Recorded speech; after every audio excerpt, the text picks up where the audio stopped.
Baik, teman-teman, kita lanjutkan pembahasan mengenai accounting change and error. Pada video kali ini, PHC akan membahas tentang perubahan estimasi akuntansi ya. Yang pertama, perubahan estimasi itu apa sih?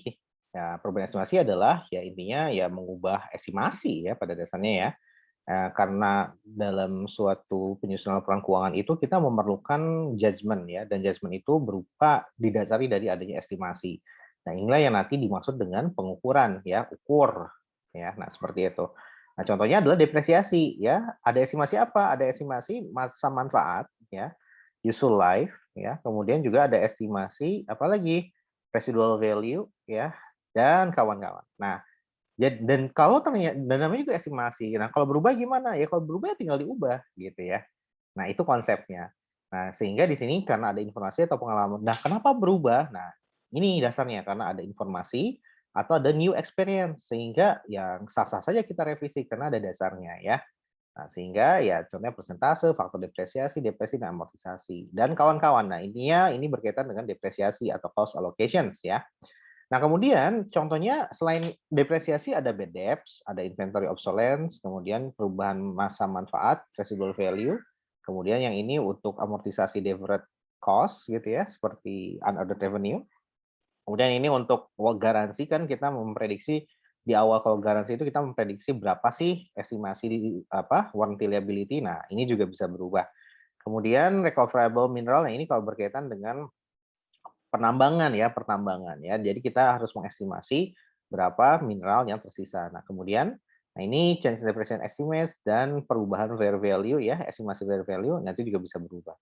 Nah, pada dasarnya kalau perubahan depresiasi itu sebetulnya ini kan accounting policy ya, eee, kebijakan akuntansi untuk cost allocations dari suatu PPE gitu ya. Nah, hanya saja misalkan dari garis lurus ke saldo menurun ganda, hanya saja ISB atau DSAK atau PSAK dalam hal ini ya, mengkategorikan bahwa itu tidak termasuk ke dalam perubahan accounting policy. Just perubahan estimasi akuntansi dan sifatnya prospektif ya.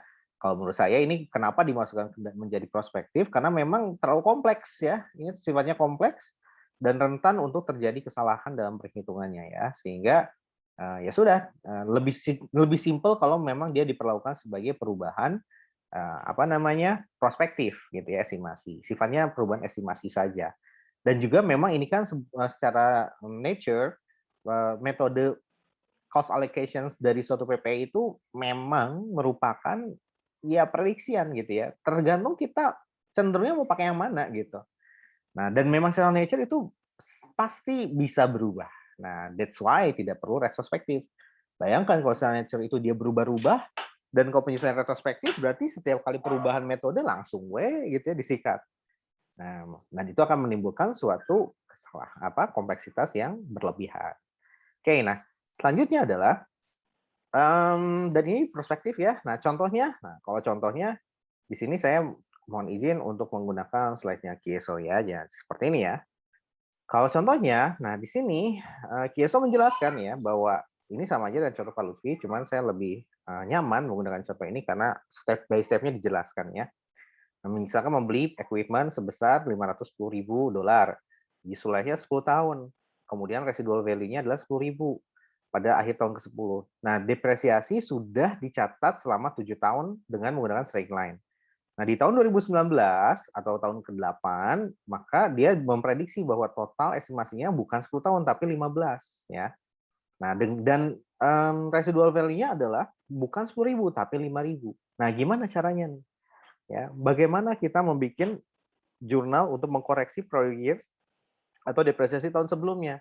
Jawabannya kalau kata ISB karena ini prospektif, ya perubahan metode estimasi ini prospektif, maka tidak perlu jurnal untuk merestatement dari retained earnings ya. Nah, tinggal kita apain Pak? Tinggal ya gampang, tinggal remaining life seperti di video pertama ya. Berapa usia masa manfaatnya, sisanya, ya udah itulah yang nanti akan kita bagi. Nah, jadi kalau di sini sisa masa manfaatnya berapa ya kita lihat dulu gitu ya. Ini 7 tahun ya, 7 tahun ya. 0, kemudian 1 sampai 7 ya. Sisanya berapa sampai ke 15 ya tinggal dikurangi aja 15 kurang 7 berapa? Nah, sekian ya. Oke, 8 tahun. Nah, Kemudian ya udah tinggal kita hitung aja kalau gitu, remaining life-nya udah tahu, tinggal dicari tahu apa, Pak? Tinggal dicari tahu saja, berapa book value-nya. Nah, ini nanti kita cari tahu ya. Pertama, ya gampang ya, tinggal equipment cost, kemudian dikurang residual value, ini depreciable base-nya. Nah, dibagi dengan si ini yang original ya, 10 tahun ya. Karena garis lurus maka gampang, tinggal dibagi inilah depresiasi per tahun. Udah berapa tahun? 7 tahun, tinggal dikali 7.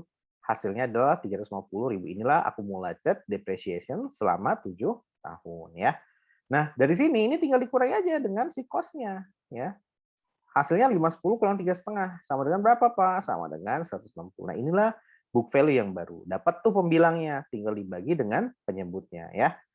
Nah, tapi belum sih residual value baru, nanti dikurang dari residual value yang baru, baru dikali dengan remaining life ya. Oke, kita akan lihat pada slide selanjutnya ya. Nah, book value-nya 160.000, kemudian juga residual value-nya berapa?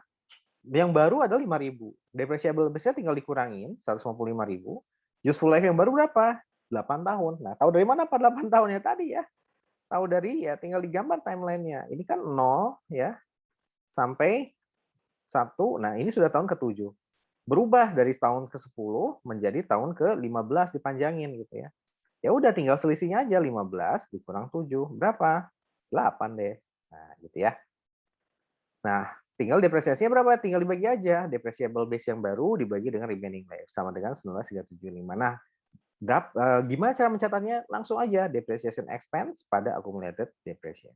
Nah, seperti itu teman-teman ya. Jadi kalau dia change in accounting estimate sangat mudah, tidak begitu susah. Tinggal langsung aja. Nah, yang perlu di disclosures adalah apa alasannya dan juga dan sebagainya ya.